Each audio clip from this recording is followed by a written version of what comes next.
Olá, bom dia. 2019 está terminando e foi um ano em que a desigualdade de gênero aumentou no mundo todo. E sabe quando ela vai acabar? Em 2276, daqui a 257 anos.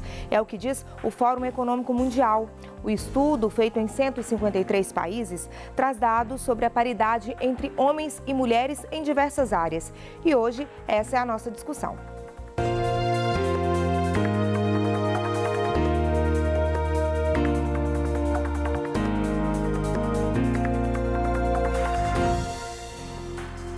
A Islândia é o país mais igualitário do mundo. Aqui no Brasil, temos uma das maiores desigualdades de gênero da América Latina. Estamos em 22º lugar entre os 25 países da região. E sabe onde estão as maiores disparidades aqui? Na participação política e nos salários. E aí, para discutir o tema com a gente, nós convidamos Carolina Dantas, psicóloga de família, e Isabela de Faria Miranda, educadora e fundadora da Indômitas Coletiva Feminista. Bom dia, meninas, tudo bem? Bom dia. Tudo bem? Gente, esse dado aí, a gente está em 22º lugar entre os países da América Latina, que são 25 países. Já era de se esperar essa estatística aqui para o Brasil? Eu acredito que sim. Eu esperaria sim. Além do Brasil ter uma colonização específica dentro da América Latina, né, ser o único país de colonização portuguesa, isso muda significativamente as perspectivas do país. É um país que passa por um processo de negar, né? De negar os problemas, de negar as desigualdades. E quando você nega um problema, é muito difícil de resolver esse problema, né? Então, eu acredito que era esperado, sim. Tem a questão dessa, né, da colonização que a Isabela está citando aí. O Brasil colonial, ele é... O reflexo desse Brasil colonial, a gente vê hoje em várias estruturas, em vários contextos, que é o patriarcado ainda tendo muita força nas relações que envolvem os homens e as mulheres, essas relações de gênero. Para ter uma ideia, né, a mulher conseguiu ingressar no curso superior, né, se matricular em um curso superior em 1879 aqui no Brasil. E quando a gente pega essa disparidade, principalmente no ambiente de trabalho, isso tudo é reflexo de uma escolarização tardia que nós mulheres fomos, né, passamos aí por uma escolarização tardia. Foi negado o direito, vários direitos das mulheres, inclusive o direito ao estudo. E aí, para a gente se igualar, inclusive em nível de escolaridade com os homens, isso demanda tempo, demanda políticas públicas, né, para que a gente consiga chegar pelo menos no nível mais igualitário aí e conseguir postos de trabalho. E demanda o encarar dessa situação também, que é o que a gente estava conversando aqui antes, né, Isabela, de começar o programa, que é a negação que a gente passa muito aqui, do problema que existe. O racismo, por exemplo, a gente também passa por ele. Na questão da desigualdade é isso também, né? É não encarar isso como realidade. Claro que não. A gente vê um processo que o argumento fica muito, não, mas está melhorando, nós já conquistamos tantas coisas, como se isso fosse, então, um processo de dar uma freada, quando, ao contrário, se melhoramos, algo aconteceu, né? Tem políticas públicas que estão acontecendo por mobilização de grupos, né, no mundo inteiro. E aí, né, onde nós nomeamos especificamente, são mulheres feministas que, com essa pauta, têm levantado essas discussões pela luta pela igualdade entre gêneros. E não dá para a gente não citar o retrocesso que todos, né, aqui na América Latina, mas também na Europa, a gente vive um momento de retrocesso, inclusive nessas políticas mais afirmativas, que é a política racial, mas também a política que envolve os direitos igualitários entre homens e mulheres. Gente, e aí essa questão dessas disparidades entre homens e mulheres foi divulgado essa semana, né? O ranking desses países. A gente trouxe aí para a gente poder ver o que esses países têm de diferente da gente, quais são as práticas lá. Pedi para colocar o ranking aí para a gente poder comentar. Olha só. Os países nórdicos continuam a dar um exemplo em termos de igualdade, né? A Islândia está em primeiro lugar, é o país mais igualitário do mundo. Aí está seguido pela Noruega, Finlândia e Suécia. Entre as outras 10 principais economias estão a Nicarágua, Nova Zelândia, Irlanda, Espanha, Ruanda e Alemanha. Ruanda e Alemanha. Olha, vamos fazer 2 comentários aqui. Primeiro da Islândia. Por que a Islândia aí lidera esse ranking? A Islândia, primeiro, é um país nórdico, de colonização totalmente diferente, um país pequeno, um país, assim, né, sem os interesses econômicos do fluxo europeu, como foi o Brasil, as Américas e o continente africano. É um país também que ele é percursor, ele determinou que homens e mulheres recebessem o mesmo valor, foi o primeiro país no mundo a determinar isso, né?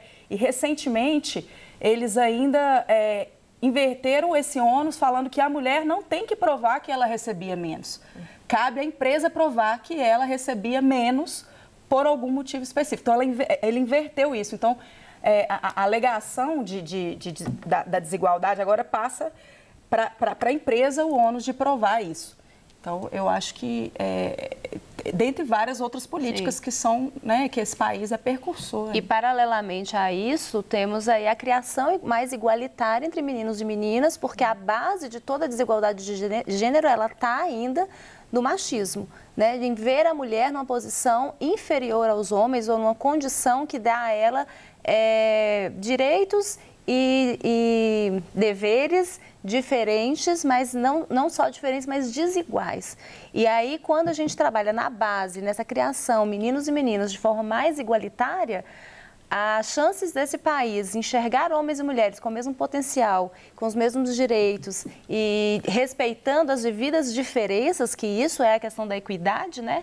Homens e mulheres devem ser tratados iguais, respeitando as devidas diferenças. Então, quando essa criação igualitária, que na Islândia provavelmente é muito mais feita com muito menos estereótipos que no Brasil, entre o que é de menino, o que é de menina, o que a menina pode, o que o menino não pode, isso repercute na vida adulta, inclusive em todo o sistema ali de trabalho, nas empresas, tanto na família quanto nas empresas. São desdobramentos dessa educação. São desdobramentos dessa educação, porque o gênero, hoje, se a gente vê, inclusive no Brasil, é tratado como uma aberração. Se a gente joga, né, no principal canal aí, que é o Google, a gente vai encontrar um canal de extrema desinformação sobre o que é gênero. E o gênero nada mais é que uma construção social do que é ser homem e mulher numa sociedade. O Brasil ainda encara uma forma muito estereotipada entre o que é ser homem e o que é ser mulher. Mulher é esse modelo rígido aqui, que não pode ultrapassar essas barreiras, e os homens ainda estão nessa relação em desigualdade, numa posição de superioridade. Sim. Em países europeus, né, em continentes mais avançados, aí, inclusive devido a colonizações diferentes, o patriarcado não teve tanta força quanto no Brasil, esses estereótipos já não são tão rigorosos e já não operam com tanta força quanto aqui. Cada vez menos aceitos, né? Vamos voltar ao ranking aí, que eu queria fazer um outro comentário com vocês. Pedir para voltar o ranking aí do fórum. Olha só, a gente tem a Nicarágua ali em 5º lugar, né? É um país da América, né? Fica na América Central. E aí, o que vocês destacariam nesse ranking, considerando o país também, o Brasil também aí? O que vocês diriam? A Nicarágua também é um país pequeno, né? O Brasil, eu acredito, as proporções dele são entrave para várias coisas. É um país que foi dividido entre 13 pessoas, é um país que foi um dos últimos, se não o último, se não me engano, a abolir, entre aspas, né, formalmente, a escravidão. Então, assim, é um país direito ao voto, a mulher, 1917, se não me engano. Isso, o Brasil, ele é o último em várias coisas e isso atrapalha o processo educacional. Sim. Que ela mencionou aqui, porque você insiste num país em que as pessoas têm diferenças e essas diferenças representam as desigualdades. E aí você perpetua ela em várias... É impossível falar, por exemplo, igualdade de gênero sem ver tantos atravessamentos que temos aí, né? E o Brasil, ele tem todos. Ele não tem um problema, né? Ele é um continente, né? O tamanho de um continente. E torna os desafios maiores, né? Os desafios maiores é a questão da política, das políticas públicas. Elas são afirmadas e necessárias, vistas como necessárias, principalmente a partir de uma não negação do problema, que foi o que a Isabela disse no início. Então, se a gente nega que há o problema, qualquer pessoa ali, né, na estruturação das leis ou das políticas públicas voltadas para as minorias, isso vai ser sempre desqualificado, isso vai ser sempre negado, porque se não tem problema, não precisa resolvê-lo. Verdade. Né? Estamos falando aqui que em 2013 a Nicarágua aprovou uma lei, como é que é, Luciano? integral contra a violência cometida contra as mulheres. Olha só, em 2013, né? Isso tudo contribui também para esses resultados que eles começaram a ter e está aí nessa posição do ranking no país da América Latina, né? Essa questão da violência de gênero, ela ocorre ela atravessa todos os setores, né? E ela não é só vista, não deve ser só registrada como uma violência no campo familiar ou numa violência física, mas essa violência psicológica, moral, esse assédio moral que a gente que a mulher ainda recebe, né, nos ambientes, passa no ambiente de trabalho, isso tudo tem a ver com toda essa nossa criação, com nessa desigualdade dessa criação aí, de como que as mulheres ainda são vistas numa posição de subalternidade. É importante, por exemplo, o Brasil ele é uma das melhores legislações de proteção às mulheres no mundo. Então, a Lei Maria da Penha é a terceira melhor lei do mundo. Só que percebe-se que a população, a cultura não acompanha, porque, de fato, a educação ela ainda é muito desigual. Né? É o que ela falou, se não passar por ela, não há outras alternativas porque que vão resolver o problema. Exatamente. Senão fica enxugando gelo. Eu trabalho com masculinidades e eu trabalho, então, diretamente com homens. É difícil fazer com que eles produzam sentido naquilo que a gente está tentando passar. Você não pode, não é como se fosse, você não pode bater numa mulher. Mas por que eu não posso? Esse sentido não foi produzido. Se você ligar uma TV num canal infantil, você olhar as propagandas, aquilo é crime. A objetificação da mulher ainda é muito... é crime. É impressionante os lugares, as caixas que colocam as mulheres e as caixas que colocam os homens. E os resultados disso são muito graves. É o que a gente vê na violência e tudo. Só complementando o que você estava analisando aí a questão da Nicarágua, que ficou em 5º lugar nesse ranking aí. Olha só, essa lei que a gente está falando é a Lei Integral contra a Violência Cometida contra Mulheres, né? Ela é conhecida como Lei 779. Ela estabelece a punição de até 30 anos de prisão para homens que exerçam violência física ou psicológica contra meninas, adolescentes e mulheres adultas. A Lei Maria da Penha, ela é uma lei muito completa, porque ela abrange não só a punição, mas todo o processo que está em volta ali, né, de inclusive a ressocialização, e a questão de trabalhar as questões de gênero com os homens que são os agressores. Porém, o que torna a Lei Maria da Penha, apesar de ser a 3ª melhor lei do mundo, aqui no Brasil os índices de violência contra a mulher, o Brasil é o 5º no ranking. A questão cultural. E para a gente mudar uma questão cultural, demanda muito tempo se isso não for feito de uma forma realmente efetiva. Se isso não atravessar todos os setores, não dá para ser feita apenas em um âmbito ou outro. Tem que ser uma mudança em todos os âmbitos, desde o ambiente do trabalho, mas também em casa, mas também nas relações afetivas. Então, isso realmente demanda um tempo, essa mudança cultural. Não é de um dia para o outro e não é a punição que resolve. Porque se a punição por si só resolvesse, a gente não teria vários outros crimes aqui, né? É verdade. A punição, ela é só uma medida extrema ali, mas a conscientização é a melhor arma nesse ponto. Verdade, gente. Vamos ter que chamar um intervalo aqui rapidinho. Estamos alongando aqui na conversa, né? Mas é um tempo pessoal participar com a gente também. Se alguém tiver alguma dúvida, quiser colocar alguma questão aqui, daqui a pouco a gente volta falando mais sobre esses dados que foram divulgados essa semana pelo Fórum, ok? Nosso telefone é o 31 98272 7293 e a gente volta já. Eu entrei.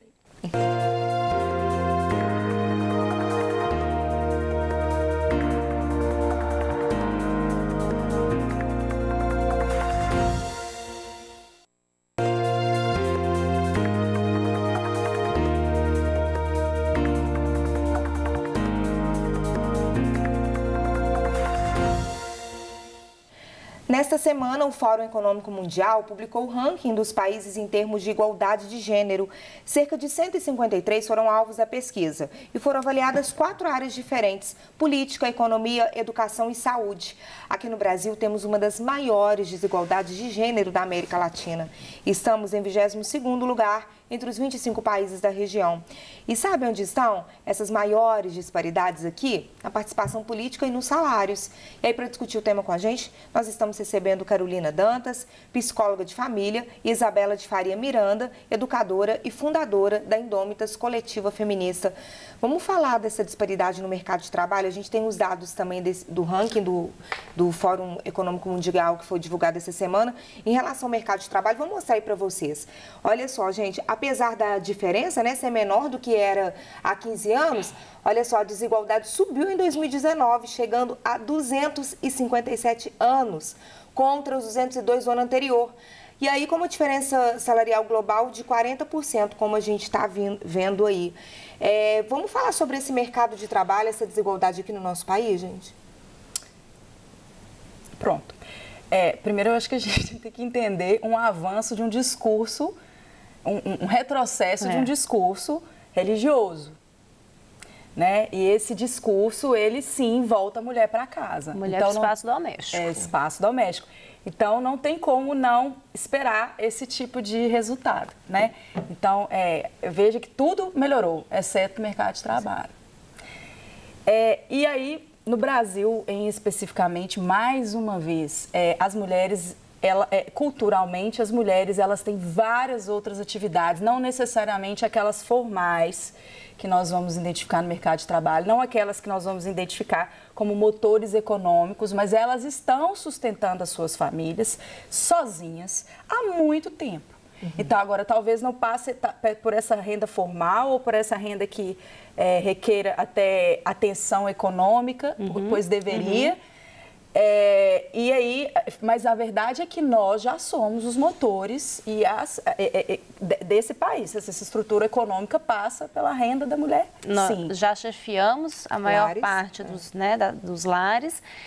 A disparidade nesse mercado, a Isabela trouxe uma coisa muito importante, que é esse retrocesso, inclusive amparado, né, em crenças e discursos machistas de que mulher tem que ganhar menos, inclusive porque é engravida. Então, essa nossa carga da gestação, ela coloca a mulher cada vez menos em grau de disparidade cada vez maior entre a escolha de um homem ou uma mulher para um posto de trabalho, inclusive para os altos cargos, para ela abraçar esse cargo é exigido não ter filhos, né? É exigido não participar da vida doméstica. Então, a mulher ela entrou no mercado de trabalho e o homem não se apropriou do espaço doméstico. E quando a mulher se apropria do espaço que é, né, ainda visto como masculino, ela precisa abdicar do espaço doméstico. Então, continua com esse muro aí entre o espaço doméstico e o ambiente de trabalho. E quem vai voltar para casa quando um filho nasce? Quem vai voltar? Apesar de ganhar muitas vezes até mais que o homem, é a mulher que volta. Quem volta para casa é a mulher. É verdade. Gente, bom, e como nós vimos aí, né, o desafio da desigualdade entre homens e mulheres no mercado de trabalho está bem longe, né, de ter uma solução no mundo. Vamos acompanhar agora uma reportagem da TV Cultura? Bruno e Ricardo ocupam o mesmo cargo nessa multinacional. Os salários dos gerentes é igual. E o pagamento de bônus depende apenas do desempenho de cada profissional. A empresa tem uma filosofia de igualdade de oportunidades. A empresa ela tenta tornar o mais transparente possível para que as pessoas se sintam seguras e confiantes na liderança, para que esse senso de injustiça não seja realmente espalhado aí na cultura da empresa. Eu acho que é reconfortante é você recuperar um problema que é histórico, é você se posicionar em um contexto onde a justiça é de fato aplicada, onde a justiça de fato acontece. A igualdade de gênero que encontramos nessa empresa é uma exceção no mundo. E se a previsão do Fórum Econômico Mundial estiver certa, nem eu nem você estaremos aqui para ver homens e mulheres ganhando o mesmo salário no mercado de trabalho. É que isso só deve acontecer daqui a 257 anos. Entre 153 países, a Islândia é a nação mais igualitária atualmente, seguida pela Noruega, Finlândia e Suécia. De acordo com o relatório anual do Fórum Econômico, que estuda a paridade entre homens e mulheres nas áreas de educação, saúde, trabalho e política, houve melhorias em todos os setores, exceto no trabalhista, onde a diferença salarial global é de 40%. Pelo relatório, o Brasil subiu 3 posições no ranking, na comparação com o ano passado, ficando no 92º lugar. Apesar da melhora, apresentamos uma das maiores desigualdades de gênero da América Latina, ocupando o 22º lugar entre 25 países da região. Por aqui, a paridade vai demorar pelo menos 59 anos para acontecer. A baixa proporção de mulheres em cargos gerenciais, o congelamento de seus salários e a baixa participação na força de trabalho e na renda explicam, segundo o relatório, a desigualdade de gênero. Quando foi contratada, a Mariane era a única mulher entre todos os diretores homens da multinacional. Foi promovida a vice-presidente de recursos humanos e mudou a cultura da empresa. Hoje, 23% dos diretores são mulheres. Em 2 anos, ela quer chegar a 50%. Na América Latina, principalmente, a cultura é uma cultura que não ajuda a mulher que trabalha, né? As responsabilidades domésticas, às vezes, elas não são equilibradas, porque tem um pouco, né, do viés da cultura de que quem tem que cuidar da casa é a mulher, quem tem que cuidar dos filhos é a mulher, né? E a gente pega e garante que elas tenham um apoio de uma mulher executiva que sabe do que ela está falando, que sabe da dor dela e está ali ajudando ela a se desenvolver na carreira. O que a gente estava falando aí, né, dessa questão de tirar a mulher do mercado para dentro de casa, enfim, toda essa discussão que a gente fez no programa de hoje, inclusive, gente, esses dados, o que isso mexe com a nossa saúde emocional?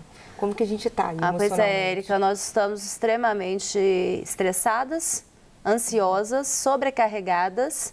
As mulheres estão à beira de um surto psicótico porque não tem uma igualdade na divisão, né, das tarefas. Há uma injustiça aí na divisão das tarefas e uma cobrança da mulher ser 100% no ambiente de trabalho para não ser demitida, para provar cada vez mais que ela pode como homem, que ela dá conta como homem, e a exigência de ser 100% dentro de casa também, porque tem que ser uma mãe perfeita, tem que ser uma dona de casa que preza por toda a organização do lar.